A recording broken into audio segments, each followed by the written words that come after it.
encontrado esses verdadeiros adoradores hoje aqui, clamando com fé, em nome de Jesus. Que Deus abençoe ao Ministério de Louvor, vocais e músicos, em nome de Jesus. Depois vocês voltarão, com certeza, em nome de Jesus, e faremos então a segunda parte do louvor e no finalzinho do culto. Agora é a hora de alimentar, né? É a hora de sentar na mesa, porque a nossa refeição espiritual vai ser servida. E aqui se tem alimento sólido, né? Papinha aqui não tem, não. Aqui é alimento sólido mesmo. É para fortalecer. Não é qualquer um que suporta ou tem coragem de provar um alimento desse. Então é somente aquele realmente que entende que precisa urgentemente ser transformado, e o tempo está se esgotando, né, amados? Muitos são pegos de surpresa. Quando eu falo muitos, no planeta Terra inteiro, pessoas que ainda não entenderam que os sinais estão evidentes e que a volta do Senhor Jesus, ela é, com certeza, muito próxima. Vamos, então, em nome de Jesus, estar nos alimentando da palavra, embora, voltando à questão dele voltar, né? Ele volta a todo momento. Hoje mesmo, eu não lembro, minha esposa que mostrou, até me fiquei chocado quando eu vi a foto, uma família inteirinha, 6 pessoas foi ceifada no acidente em Minas Gerais, né? Lá em Minas Gerais, ela mostrou a foto, 6 pessoas. Até está sendo velado num ginásio de esporte da cidade lá de Minas Gerais, um acidente que ocorreu nas rodovias de Minas, hoje, e estão lá, 6 pessoas, misericórdia, 6, a família inteirinha, esposo, mãe, a mulher, filhos, triste. Uma imagem linda assim na foto, tirada, e aí se foram, né? Então, para essa família inteirinha, foi dizimada e Jesus voltou, né? Se tiver salvos, estão descansando, vão aguardar as trombetas. Se, infelizmente, alguém ali brincou, né, e não levou a sério a palavra de Deus, a alma agora está vendo o que era a verdade, né? Infelizmente, é assim que acontece. A gente lamenta quando alguém não leva a sério a palavra de Deus, né?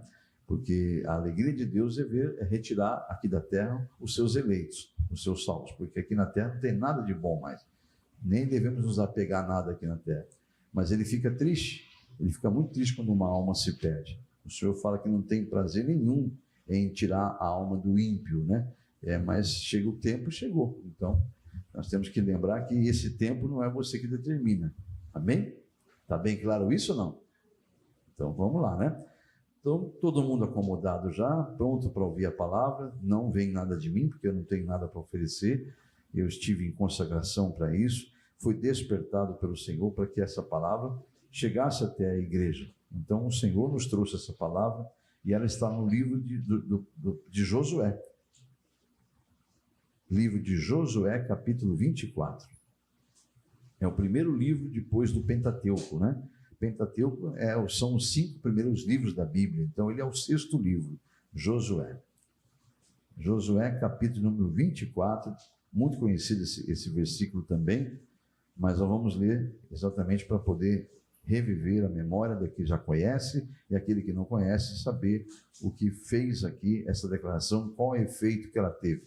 Vamos lá então, 24 do livro de Josué, capítulo 24, versículo 15. A tradução que eu tenho é Almeida, Revista e Atualizada. Amém? Vamos então à leitura, todos encontraram?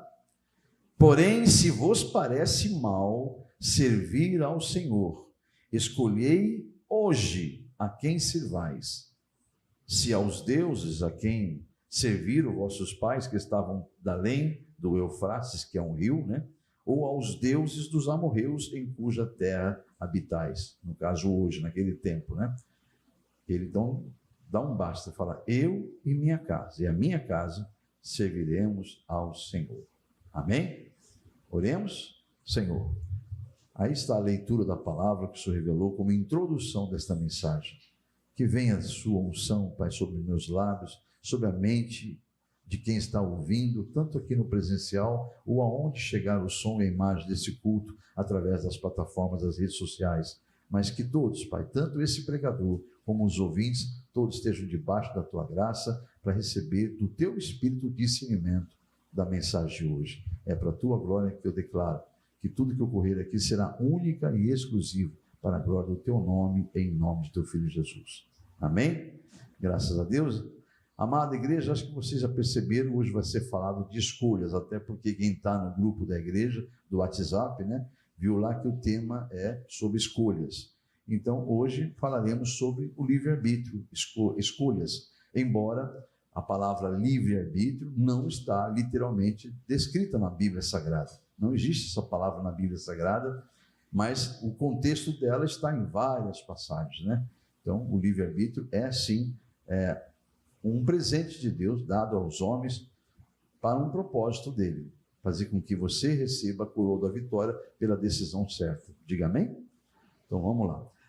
Aliás, esse negócio de estar na Bíblia de outra maneira, o livre-arbítrio está desde de Gênesis, quando Deus criou todas as coisas e colocou o casal humano de Adão e Eva, né, para tomar conta, para governar o Éden. Então, desde lá já existiu o livre-arbítrio, né? Só que o que eles podiam fazer? Sendo que Deus deu tudo para eles. Não, Deus deu tudo, mas deixou algo para eles, para causar justamente essa situação de obediência ou desobediência, que é a árvore que foi plantada bem no centro do jardim Éden, né, do Éden, e essa árvore é chamada árvore da vida. E Deus deixou bem claro: não toquem, não comam, nem toquem no fruto dessa árvore. Se vocês tocarem, vocês vão morrer. E era espiritualmente como foi que aconteceu. Então, já ali, o livre-arbítrio é bem, bem claro, né? Eles tinham a decisão, eles tinham o poder de decidir. Ou obedeciam a Deus, ou desobedeciam a Deus, porque Deus deixou claro para eles não tocarem, nem comer, muito menos tocar, né? Mas eles escolheram, por causa da tentação da serpente, né, que se fez de amiga. Olha as amigas de hoje, né, os amigos, né, se fez de amigo. Muitas pessoas não sabem, estão sendo usadas pelo diabo, dando conselhos errados, né? Por isso que você nunca deve andar com quem tem menos fé que você. Ande sempre com quem tem muito mais fé e que já tenha testemunho da verdadeira fé. Aí você vai estar realmente com uma grande chance de aumentar a sua fé, né? Porque você vai ter conversas sadias e conselhos de quem realmente já tem um testemunho de vida e tem a capacidade de te ajudar, né? Mas quando você conversa com serpentes, mesmo que disfarçadas, né, a pessoa nem sabe, às vezes está sendo usado pelo diabo, te dá conselhos totalmente equivocados. E é o que aconteceu com Adão e Eva. A Eva conversou com a serpente, você conhece a história toda, e ela decidiu desobedecer a Deus e fez com que o marido também desobedecesse. Então, a desobediência iniciou ali. O pecado da desobediência começou ali, quando o primeiro casal humano resolveu, por livre arbítrio, desobedecer a Deus. Mas as consequências vêm. A escolha é sua, mas as consequências vêm. É como você saber que você plantar, você planta o que você quiser. Agora, a colheita você vai ser obrigado a fazer. Então, consequências, o Senhor deixou bem claro, lá em Deuteronômio 28, vai haver consequência, tanto para o bem como para o mal, tanto para aquele que obedece como para aquele que desobedece. Se você quiser estudar, estude lá depois com calma, é um livro antes de Josué, você encontra Deuteronômio, e no capítulo 28 inteirinho, eu não vou ler para os irmãos, porque nós tomaríamos muito tempo do culto, mas eu aconselho você a estudar depois com calma, e ver o que Deus fala na palavra dele sobre as consequências da obediência. Começa lá no versículo 1 do capítulo 28, que até algumas Bíblias têm como título as bênçãos decorrentes da obediência, né? Ali a partir do versículo de número 15, então do 1 ao 14 vai falar de bênçãos, das consequências que são bênçãos porque a pessoa obedece a Deus. Aí depois do versículo 15 até o final do capítulo, que vai até o 68, vai estar descrito um monte de maldição e as consequências, os castigos por causa da desobediência. Então você vê, em 14 versículos é falado do bem que vai acontecer, das boas coisas que irão acontecer aos obedientes. E aí então, do 15 ao 68, vai ser descrito as maldições que decorrem pela desobediência, ou seja, as consequências pela desobediência da palavra. Aí, você escolha o que você vai fazer, né? eles foram expulsos. A consequência que Adão e Eva sofreram foi serem expulsos da presença de Deus. Foram expulsos do jardim do Éden, né, pela desobediência. Mas também há consequências positivas pela obediência. E alguns exemplos são citados na Bíblia, e Deus me tocou de falar de Abraão. Abraão, por exemplo, as consequências dele ter obedecido a Deus, porque, veja bem, se você estudar o livro que fala de Abraão, que é no início também no Gênesis, vai falar que Abraão era de uma família muito nobre, rica, poderosa financeiramente, né? E ele estava numa zona de conforto, porque usufruía da riqueza da família. Até que Deus falou: Abraão, saia do meio da sua parentela e vá para onde eu te designar. Ele nem sabia para onde iria, mas ele optou em obedecer à voz de Deus e foi para onde Deus determinou que ele fosse. E ali você vai saber que uma das consequências da sua obediência é ele ser chamado na Bíblia, nas Escrituras Sagradas, como o pai da fé de todos os que obedecem a Deus. Então, na terra existe um pai terreno responsável por todas as descendências que crê em Deus. O pai da fé é Abraão. E ele é citado também como amigo de Deus, porque ele foi amigo de Deus, e amigo de verdade. Não foi colega de Deus, ele foi amigo. E muito obediente, porque ele tinha temor e tremor a Deus. Deus, em uma certa situação, depois de ter provado ele obedeceu, ele saiu da zona de conforto e foi enfrentar as adversidades que o caminho que Deus deu para ele oferecia, né? Mas ele venceu todas e passou por muitas. E depois, lá na frente, o maior desejo do coração dele era ter um filho com a mulher que ele amava. E aí Deus realiza esse sonho, já estando ele em idade avançada e a sua mulher sem condições de ter filho, porque comprovadamente ela era estéril. Você conhece esse texto, essa passagem? Aí lá na frente, já com o menino já rapaz, já ele encantado com aquele filho que era o filho do amor da vida dele, que é a Sara. E aí então Deus vai e faz um outro teste com ele. Os testes não param, viu, amados? Se você quer progredir na fé, se você quer crescer, não murmure pelos testes que vêm, porque Deus não é homem para mentir. E aqui na terra não é lugar de paz. Eu não vim trazer paz a essa terra, disse Jesus em Mateus 24. Eu vim trazer uma espada para vocês guerrearem. Então, no mundo tereis aflições. Continua o Senhor declarando. Mas fiquem tranquilos, porque eu já venci o mundo. E de todas as aflições, eu garanto que vos livro. Tudo isso está nas Escrituras Sagradas. É questão de você crer em Deus e obedecê-lo, ou, pelo seu livre-arbítrio, dar de ombro e falar: não, isso aí eu confio em mim, eu confio no meu trabalho, eu confio na minha sabedoria, no meu poder financeiro, naquilo que está na minha conta bancária. Se você é desse tipo de pessoa, você, na verdade, sem perceber, é um escarnecedor da palavra de Deus. E não precisa de Deus, aparentemente, na sua mente humana. Só que, na verdade, a tendência de você desobedecer a Deus com essa mente humana é muito grande e as consequências da desobediência virão. Então, esse homem chamado Abraão, a consequência da sua obediência foi tremenda.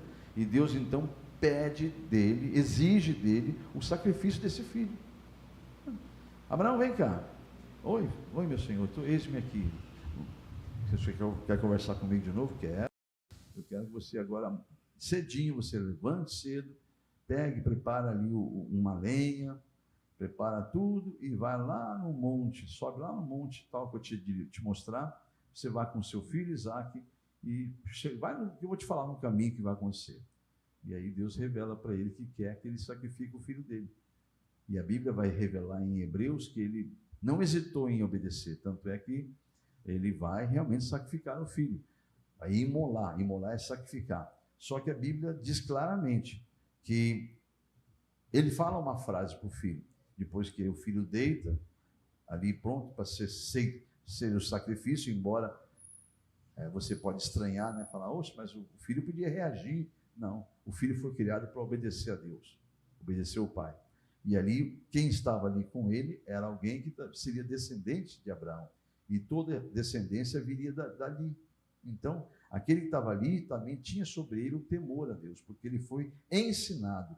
É muito importante você entender isso. Ser ensinado, ensinar o seu filho o caminho que deve andar. Porque ele vai crescer e vai sempre se lembrar de que há um Deus verdadeiro e vivo. Esse Deus, e Isaac não hesitou. Ele perguntou ao pai: pai, estou achando estranho, antes de deitar lá e se colocar do madeiro do lado dele, tudo para fazer o sacrifício, né? E aí ele perguntou: pai, eu estou aqui com a lenha, já temos o lugar que o senhor mostrou, chegamos no monte, mas cadê o sacrifício? Cadê o animal? Cadê o cordeiro? Não há sacrifício? O que Abraão fala para o filho? Filho, não se preocupe, Deus proverá. Ele fala isso, amados, com a certeza de que Deus tem o poder de tirar e dar a vida de volta. Ele falava aquilo com uma convicção tão grande. Olha, Hebreus, na carta aos Hebreus, que é Novo Testamento, deixa isso muito claro lá em Hebreus 11. Se você ler depois Hebreus 11, vai falar sobre a fé. E uma das passagens de Hebreus 11, um determinado versículo, vai falar que Abraão se propôs a sacrificar o filho e obedecer a Deus, na certeza, na convicção de que Deus poderia restituir aquele filho de volta. Porque Deus tem o poder da vida, né, amados? Amém? Então, é assim que Deus faz. Só que Abraão, ele já sabia que Deus tinha aquele poder. Então, ele não hesitou em obedecer. É uma questão de fé. Por isso que ele é chamado o pai da fé. Porque ele é o grande exemplo de fé e chamado amigo de Deus justamente por espontaneamente, pelo livre-arbítrio, optar em obedecer a Deus. Amém? Então, você conhece então agora que há consequências para o bem e para o mal, para a obediência e para a desobediência. Está ali em Deuteronômio 28, você pode ver que são muitas maldições que vão... A Bíblia chega a dizer, e você vai ler depois em casa, por curiosidade, que aquele que desobedece, as maldições... Vamos falar primeiro da bênção, né? Lá que vai até o versículo 14, 28 de Deuteronômio, versículo 1 ao 14. Vai dizer claramente que as bênçãos, mesmo que você fique constrangido, eu tenho aqui na minha frente pessoas que já chegaram em mim e falaram: nossa, eu estou constrangido, Deus me dá muita bênção, já me deu muitas bênçãos, eu fico até constrangido. E esse é o sentimento que realmente fica num cristão. Ele não está exigindo nada de Deus, ele simplesmente ama Deus, está servindo a Deus com honras porque ama a Deus. E aí Deus começa a abençoar a fidelidade daquela pessoa, em amá-lo, em respeitá-lo, em obedecê-lo, e a pessoa começa a ficar constrangida. E aí então, essa pessoa talvez nem queira receber mais, vai até orar e falar: Senhor, não precisa me dar nada, Senhor, eu amo o Senhor pelo que o Senhor é, não pelo que o Senhor me faz. Aí Deus fala: não adianta, filho, eu determinei isso, as bênçãos vão correr e vão te alcançar. Queira você sim querer ou não querer, eu vou te abençoar. Pode ler Deuteronômio 28, que a Bíblia diz claramente que as bênçãos vão correr atrás e vão alcançar, mesmo que você não queira. Assim como as maldições determinadas do versículo 15 em diante, até o final que eu falei para os irmãos lá, até o versículo 68, se não me engano, ali também fala que tem uma relação enorme de maldições. E não adianta tentar se esquivar dela, você não vai conseguir. Porque Deus já ordenou, essas maldições elas vão correr atrás de você e vão te alcançar. Amém? A Bíblia fala que Deus é maravilhoso, Ele é Senhor, é maravilhoso, Ele é Senhor, Ele é amor, tudo de bom. Deus é bom o tempo todo, mas não podemos esquecer que Ele é justo e Ele é fiel com a sua palavra. E se Ele se levantar do trono, der uma ordem, não volta atrás. E aí, amados, horrível é cair na mão do Deus vivo. Horrível é cair nas mãos do Deus vivo. Mas voltando para cá, a questão da obediência, da desobediência, nós temos confirmado nas Escrituras, desde o Velho Testamento, então, que há realmente consequências pela qualquer da decisão que você tiver, qualquer dessas escolhas que você fizer, de obedecer ou desobedecer, né? Você tem claramente nas Escrituras, desde o Velho até o Novo Testamento, a confirmação disso. Vou dar um exemplo, saindo fora de Deuteronômio 28, vamos a Deuteronômio 30, versículo 19. Esse a gente vai ler. Deuteronômio 30, versículo 19, vai dizer assim, tá? Vamos lá. Os céus e a terra tomo hoje por testemunhas contra ti, que propus a vida e a morte, que te propus a vida e a morte. Ou seja, eu deixei duas situações para você escolher, vida ou morte, né? A bênção e a maldição. Escolhe, pois, a vida. É o conselho que ele está dando, escolhe a vida, para que vivas, tu e tua descendência. Então Deus está dizendo, olha, eu estou deixando duas situações. Te dei o Éden inteirinho e coloquei uma árvore para você não tocar nela. Você vai escolher. Aqui ele está dizendo, eu tenho os céus por testemunha que eu te dei a oportunidade de você me obedecer ou não obedecer. Escolher a vida ou a morte. É óbvio que ele está falando da morte eterna, né, amados? Que é a segunda morte. Então, Deus está deixando claro em Deuteronômio 30, embora é para aquele povo daquela época, mas chegou até nós. Aí você vai dizer, mas isso é Velho Testamento. Eu não sei que as pessoas querem separar Velho Testamento. O Novo Testamento, ele confirma tudo que o Velho Testamento fez. Aliás, ele é a confirmação personalizada do Velho Testamento. Mas vamos lá em Gálatas agora, que é Novo Testamento. Vamos lá. Gálatas, capítulo de número 6. Ainda a palavra aqui é decorrente, fala sobre a questão do Novo e Velho Testamento, dizendo que há realmente consequências de você escolher entre o certo e o errado, entre o bem e o mal, né? É isso? E aí você viu lá em Deuteronômio que ele até aconselha, se eu fosse você, escolheria a vida, né? É um conselho. Você vai seguir se você quiser. Gálatas capítulo 6, versículo 7, é Novo Testamento. E ali vai dizer claramente, não vos enganeis, de Deus ninguém não se zomba, pois aquilo que o homem semear, isso também ceifará, colherá. Então está aí, ó. É a palavra confirmada de que há consequências do que ele fizer. Se fizer o bem, vai colher o bem. Se ele fizer o mal, ele vai colher o mal. Não adianta, de Deus ninguém se zomba. Na passagem que nós lemos lá em Josué, lá no começo, que foi a introdução dessa mensagem, Josué 24:15, ali Josué tem o conhecimento de quem é Deus. Ele tem o conhecimento porque ele teve um grande mestre, o seu antecessor, porque, para quem não sabe, Josué foi sucessor de Moisés, já em idade avançada, já cansado, né, porque foi aquele que trouxe todo o povo do Egito, toda aquela bagagem toda de um povo rebelde, né, que Deus quis várias vezes destruir, né, e testou Moisés clamou, intercedeu pela não destruição do próprio povo, que Deus, chegou uma hora que Deus irou-se e falou, Moisés, eu vou acabar com esse povo, mas não se preocupe, eu vou fazer um outro povo para você, ser líder. Não, senhor, não. O que vão dizer as nações? Deus estava testando ele, né? Deus estava, na verdade, deixando bem claro que ali tinha um homem ungido por ele, né? Que quando ele fala, não, senhor, não faça isso, porque o que vão dizer as nações que o senhor tirou, que o senhor é um Deus que tira o seu povo de um lugar e leva para morrer no deserto, né?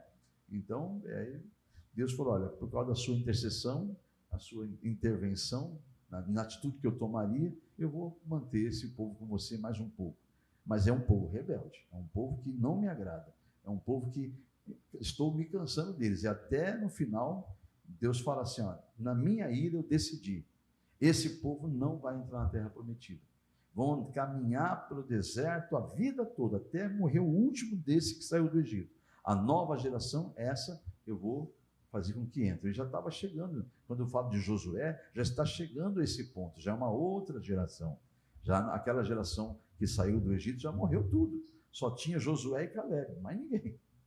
Então, todos já tinham morrido, já de idade avançada, outros por outras situações que morreram, porque Deus lançou pragas no meio do acampamento deles em determinados momentos de desobediência. Deus abriu uma vez uma cratera, engoliu um monte que também estava em desobediência. Então você vê essas coisas acontecendo na terra e fica, mas será que Deus não está vendo? Meu amado, minha amada, é Deus que está mandando fazer.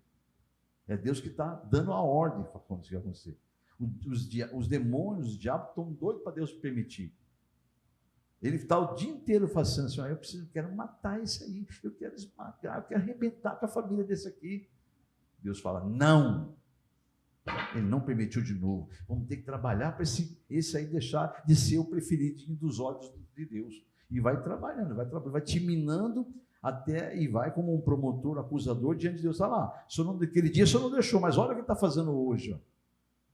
E vai fazendo, vai trabalhando assim. O diabo ele vai acusando, pedindo a tua alma o tempo todo. Então, se Deus falar, realmente, chega. É tipo assim, a minha paciência esgotou. Deus não esgota nunca, a misericórdia dele dura para sempre. Mas eu quero que você entenda que há um limite para tudo.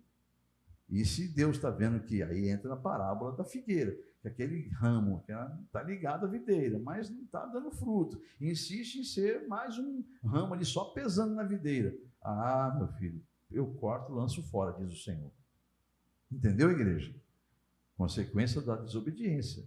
Então, nós temos que compreender isso. E eu não estou aqui para enganar ninguém, amados. Eu estou aqui para pregar a verdade. Já falei outras vezes e repito. Se eu quisesse uma igreja lotada de pessoas, transbordando de pessoas aqui, é só pregar o que vocês querem ouvir. É só você, o que a sua carne quer ouvir.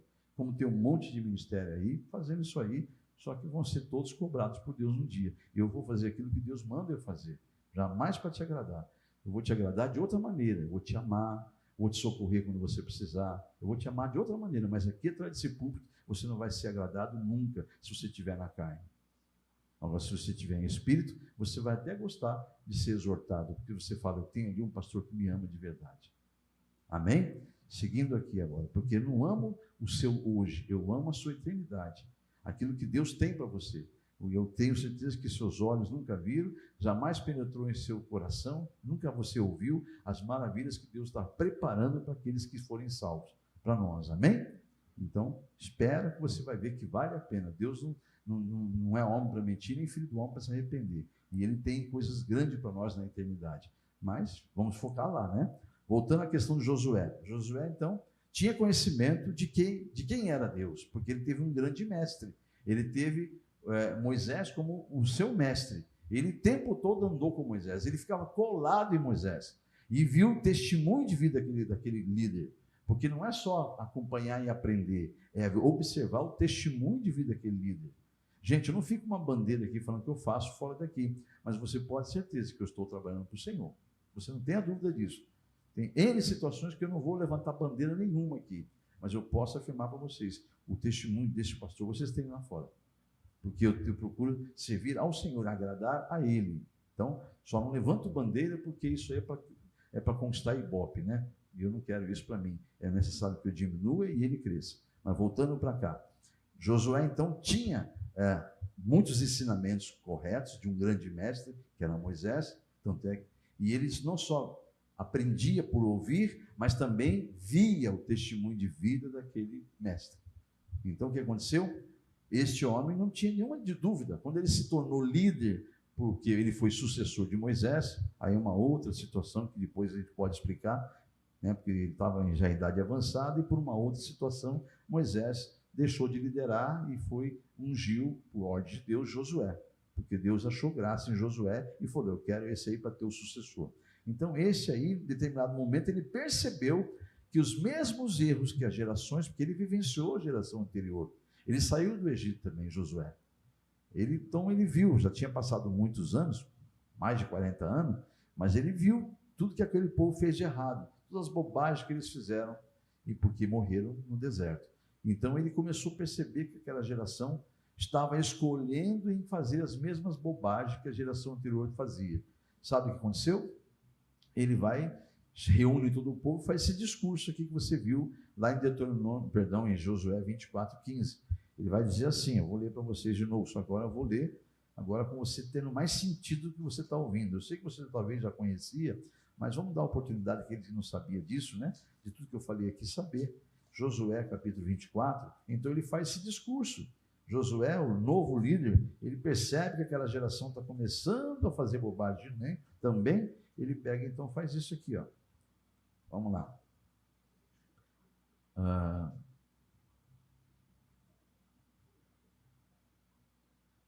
Vamos lá em versículo 14. Agora, pois, temei ao Senhor e serve-o com integridade e com fidelidade. Deitai fora os deuses aos quais vossos pais, da além do Eufrates, que é um rio, e no Egito, e sirva, os seus pais serviram, né? Da além do Eufrates e do Egito, e serve ao Senhor. Aí ele vai dizer, o versículo 15 nós lemos, porém, se vos parece mal servir ao Senhor, escolhei hoje a quem servais, se aos deuses a quem vossos pais serviram, que estavam da além do Eufrates, ou aos deuses dos amorreus, em cuja terra habitais. Vocês escolham, é livre-arbítrio. Agora, ele sabia que ele era o cabeça da casa. Aí que vai entrar homens, quando eu falo homem, eu falo de colunas, o ser humano, que pode perfeitamente ter uma mulher aqui no nosso meio, isso não tem nada a ver, né? De que ser a única pessoa da casa que está servindo o Senhor. Ela é a cabeça da casa ali. Para Deus, ela é a coluna. Ela enquanto o marido não for transformado, ali ela está sendo a coluna. Amém? Então, essa palavra aqui é direcionada a todo que realmente entende o seu chamado e não titubia em deixar de honrar o Senhor e serve com integridade. Ele vai dizer o seguinte: olha, se vocês querem fazer isso aí, vocês façam. Aquele povo tudo morreu. Eu vivi, porque até aqui eu obedeci. Por isso que eu estou determinado a fazer o que eu vou fazer aqui agora nessa declaração. Se vocês querem fazer, façam, fiquem à vontade, é livre-arbítrio. Porém, eu e a minha casa, nós serviremos ao Senhor. Diga amém? É uma atitude, é uma decisão correta que Josué teve para poder deixar bem claro: vocês querem que eu continue liderando vocês?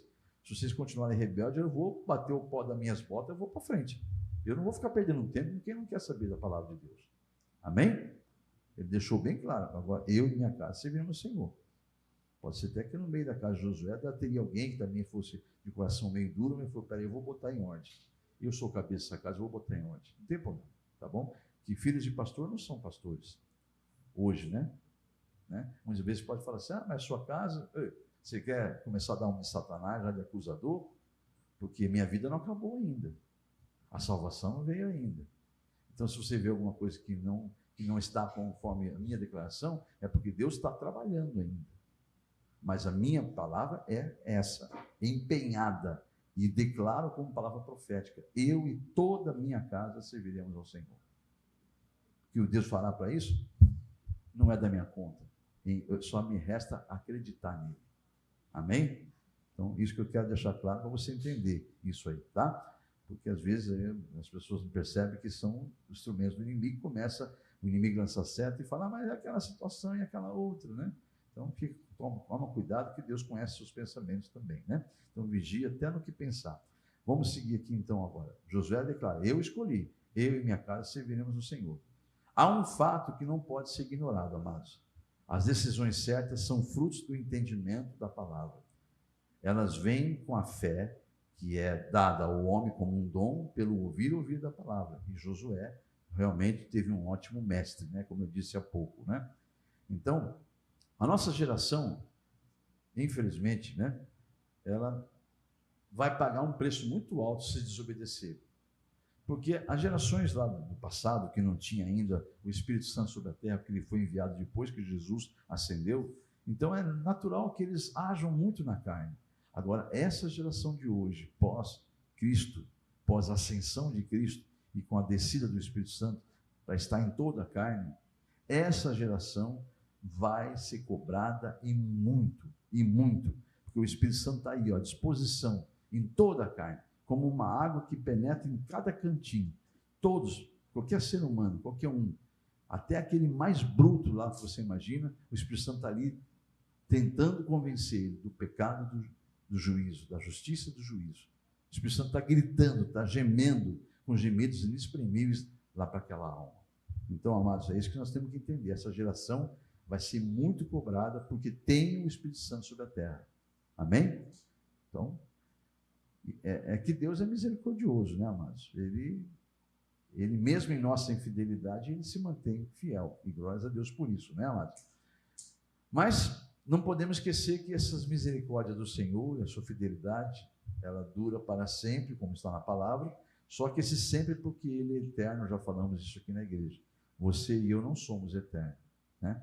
Então nós somos seres finitos como seres humanos na terra, seres finitos. Deus é infinito e não tem fim. Ele é eterno. Nossa alma é eterna, mas aonde ela vai estar na eternidade vai depender do que você fez com o uso do corpo.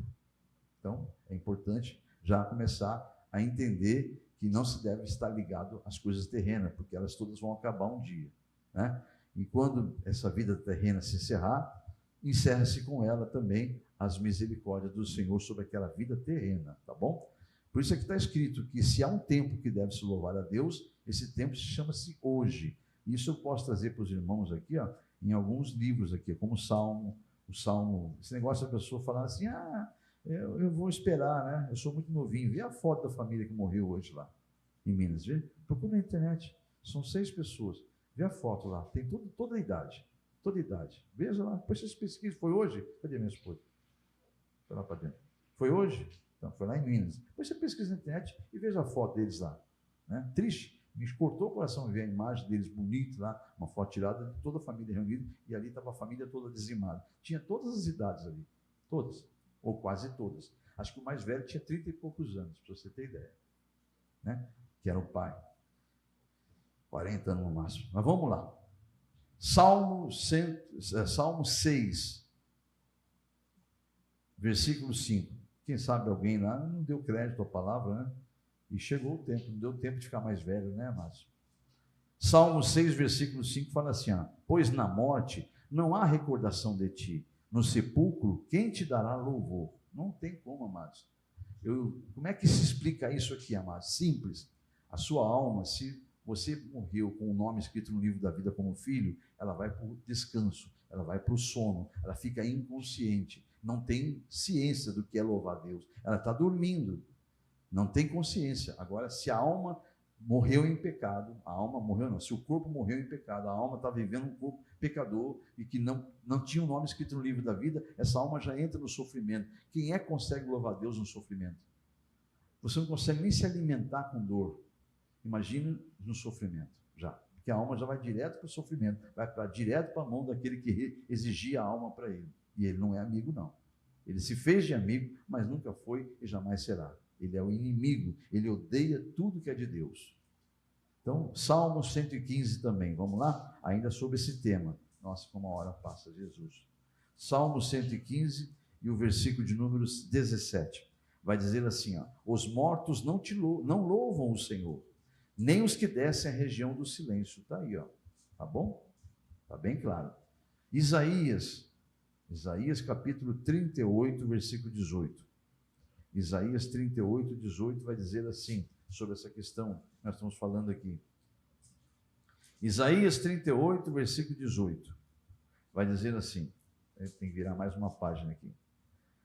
A sepultura não te pode louvar, nem a morte glorificar-te. Não esperam em tua fidelidade os que descem a cova.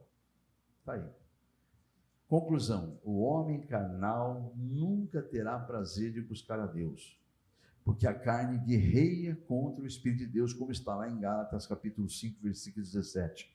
Não vou ler porque não dá mais tempo, mas Gálatas 5, 17 deixa claro que a carne, ela guerreia, ela milita contra o Espírito de Deus, porque ela é o oposto de Deus, ela é a parte condenada por causa do pecado. Então está bem claro isso, o homem carnal nunca terá prazer em buscar Deus. Tem que ir para a igreja hoje, não tem prazer nenhum, porque é carnal, tem desejos carnais, não quer, a alma ali não tem chance nenhuma, né? Porque ali é a carnona que quer participar das coisas desse mundo. Então está aí, o homem carnal não tem prazer em buscar as coisas de Deus, porque ele luta, ele guerreia contra Deus, contra o Espírito de Deus. O ser humano precisará ter fé para buscar Deus, porque a carne, já disse, ela guerreia, mas a alma precisa de fé para dominar a carne, e essa fé só vem pelo ouvir e ouvir da palavra de Deus, amém? Então, não se esqueça, escolha, decida em confiar em Deus, em buscá-lo enquanto se pode, invocá-lo enquanto está perto. Da palavra de Deus ninguém se escarnece, amados, pode ter certeza disso. Nós vimos ali na cruz, olhando para a cruz de Jesus agora, mentalize a cruz, com Jesus ali no meio e 2 cruzes do lado direito e lado esquerdo, Jesus no meio. 2 ladrões crucificados ao lado de Jesus. Um deles escolheu escarnecer. Esse aí falava que era filho de Deus, que isso, aquilo lá. Conversa fiada. Se o senhor é filho de Deus mesmo, porque não salva a ti e nos salva também. Não salva nem a ti mesmo. Na cruz, hein?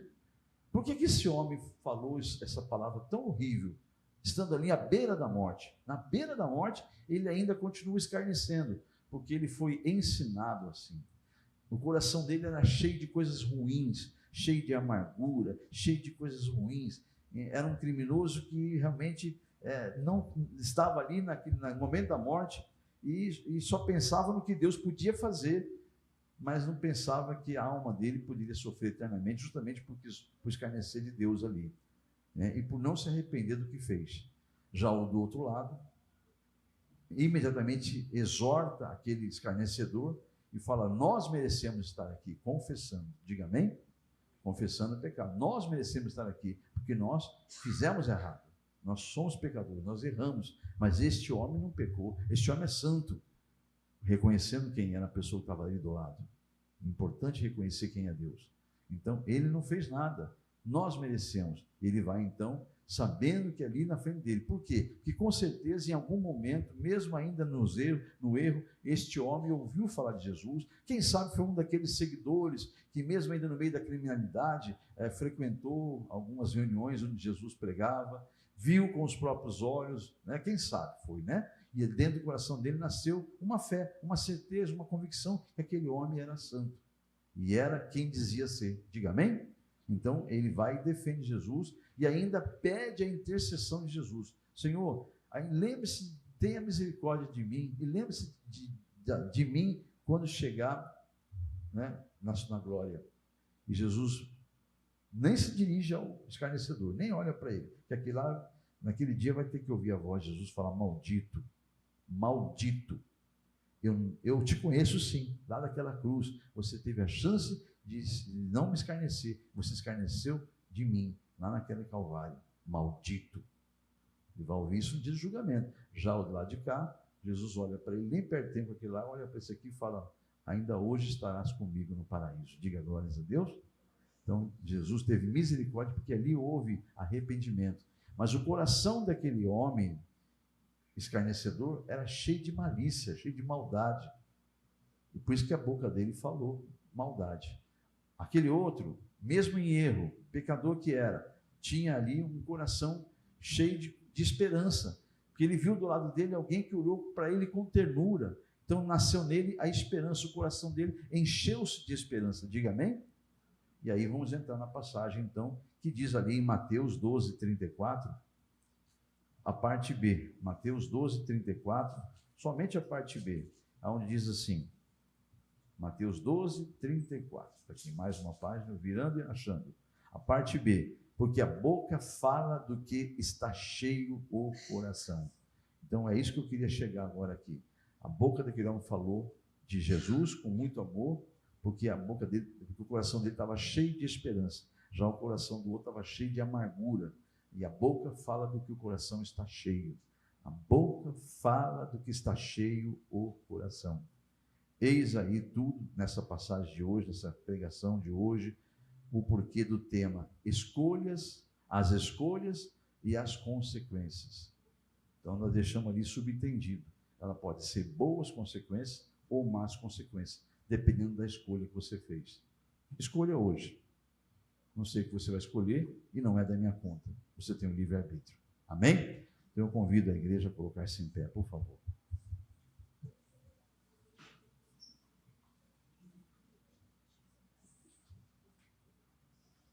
Esse silêncio, eu espero que seja reflexão, né?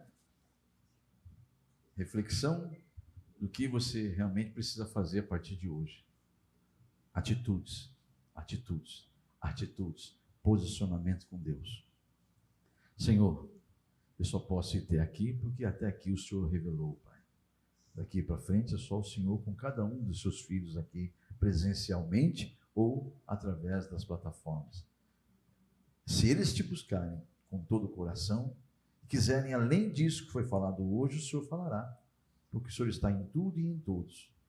Então, o que eu peço, Pai, que tudo aquilo que o Senhor mandou falar seja testificado no coração e na mente deles, que não foi nada de mim, porque também precisava ouvir essa palavra.